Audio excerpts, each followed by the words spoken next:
Saudara-saudari terkasih, mari kita lanjutkan membaca ensiklik Dilexit Nos, Dia telah mengasihi kita. Pada video terakhir telah sampai pada nomor 51. Sekarang kita lanjutkan ke nomor berikutnya. Penghormatan gambarnya, nomor 52. Perlu dicatat bahwa gambar Kristus dengan jantungnya dari dirinya sendiri bukan menjadi objek penyembahan. Bukan pula salah satu dari sekian banyak yang bisa kita pilih. Gambar tersebut bukan sesuatu yang didesain di meja atau dilukis oleh seorang seniman. Ini bukan simbol imajiner. Ini adalah simbol nyata yang mewakili pusat atau sumber munculnya keselamatan bagi seluruh umat manusia. Nomor 53. Terdapat pengalaman universal manusia yang membuat gambaran tentang hati menjadi unik. Kenyataannya tidak dapat disangkal bahwa sepanjang sejarah dan di berbagai belahan dunia, hati semakin menjadi simbol keintiman pribadi dan juga kasih sayang, emosi, serta kemampuan untuk mencintai. Tangan yang diletakkan di dada seorang yang sedang jatuh cinta melampaui penjelasan ilmiah. Ketika orang yang sedang jatuh cinta mendekati orang yang dicintai, detak jantungnya semakin cepat. Ketika ia ditinggalkan atau dikhianati orang yang dikasihi, hatinya teriris pedih. Selain itu, untuk mengungkapkan sesuatu yang tulus yang berasal dari pusat orang tersebut, maka ia mengatakan, "Ini kuungkapkan kepadamu dari dalam hati." Bahasa puitis mengekspresikan kekuatan pengalaman-pengalaman tersebut. Maka tak dapat disangkal bahwa sepanjang sejarah, hati telah mempunyai nilai simbolik yang unik, bukan hanya konvensional. Nomor 54. Kemudian dapat dipahami bahwa gereja telah memilih gambar jantung untuk mewakili keilahian dan kemanusiaan kasih Kristus dan inti terdalam pribadinya. Meski gambar jantung dengan nyala api mungkin merupakan simbol jelas yang mengingatkan kita akan kasih Yesus, namun penting bahwa jantung tersebut tidak digambarkan terpisah darinya. Dengan cara demikian, panggilan pada perjumpaan relasional, percakapan personal akan lebih bermakna. Gambar mulia Kristus yang tangannya memegang jantungnya, yang penuh kasih di depan dadanya, juga menunjukkan Dia yang secara langsung memandang kita, mengundang kita untuk berjumpa, berdialog, percaya bahwa gambaran tersebut menunjukkan kekuatan tangannya yang mampu mendukung kita, dan bibirnya yang berbicara secara pribadi kepada kita. Nomor 55. Jantung memiliki kelebihan yang dirasakan sebagai pusat pemersatu dan bukan sebagai organ terpisah. Pada saat yang sama, juga dipahami sebagai ekspresi totalitas pribadi, tidak seperti organ lainnya dalam tubuh manusia. Jika jantung merupakan pusat terdalam dari totalitas pribadi, dan kemudian juga dipahami sebagai bagian yang mewakili keseluruhan, maka kita juga dengan mudah salah menafsirkan jika merenungkannya terpisah dari Tuhan sendiri. Gambaran hati seharusnya menuntun kita untuk merenungkan Kristus dengan segala keindahan, kekayaan kemanusiaan, dan keilahiannya. Nomor 56. Apapun kualitas estetika yang mungkin kita miliki dalam berbagai gambar tentang hati Kristus, kita tidak harus memohon sesuatu pada gambar tersebut, atau harus menaruh kepercayaan seperti yang dilakukan oleh orang kafir pada zaman kuno. Tetapi, melalui gambar-gambar yang kita cium dan yang di hadapannya kita menengadahkan kepala dan berlutut, kita menyembah Kristus. Nomor 57. Selain itu, beberapa gambar mungkin tidak menarik bagi kita dan tidak begitu menggerakkan doa dan cinta. Namun hal ini bukanlah yang utama, karena hanyalah ajakan untuk berdoa. Dan jika kita mengutip sebuah pepatah timur, kita tidak boleh membatasi pandangan kita pada jari yang mengarahkan kita ke bulan.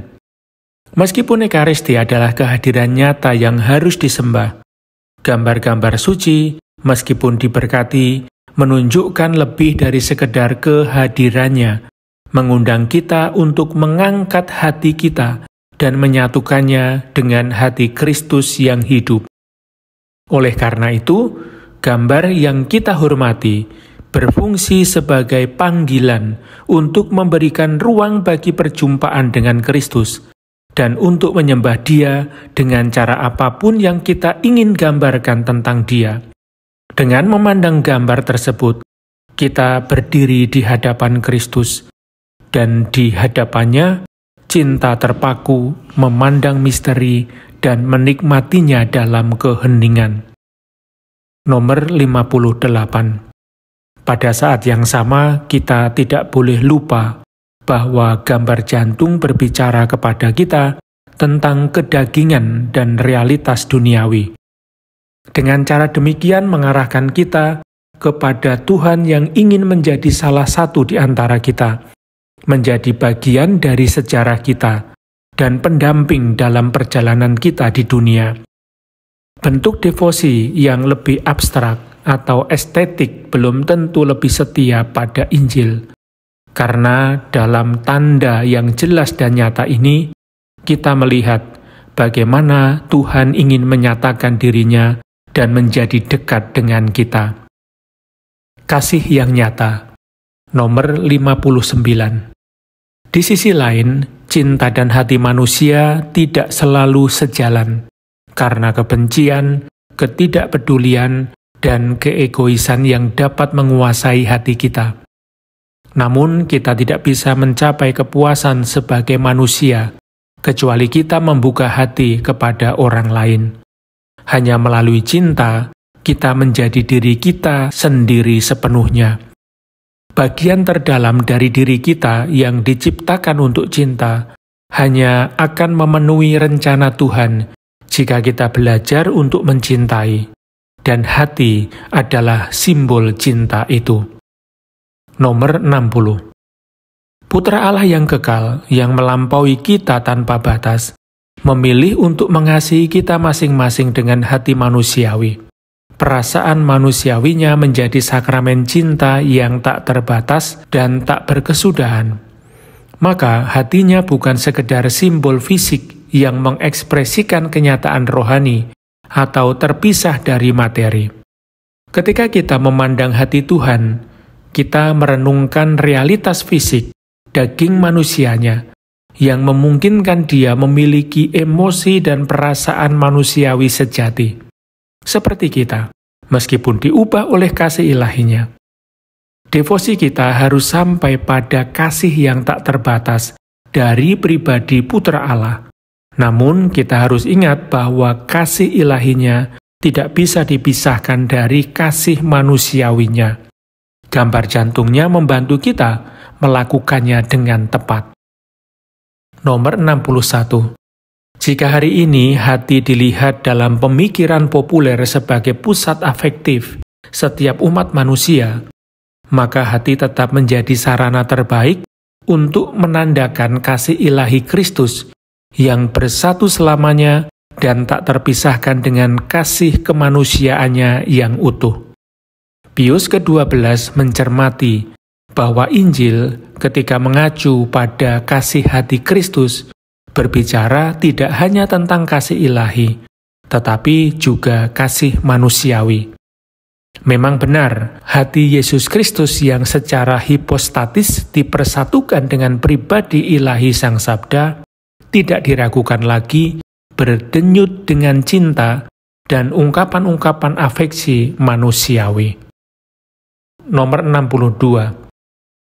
Para bapa gereja menentang mereka yang menyangkal atau mengesampingkan kemanusiaan Kristus yang sejati dan menekankan realitas kasih Tuhan yang konkret dan berwujud.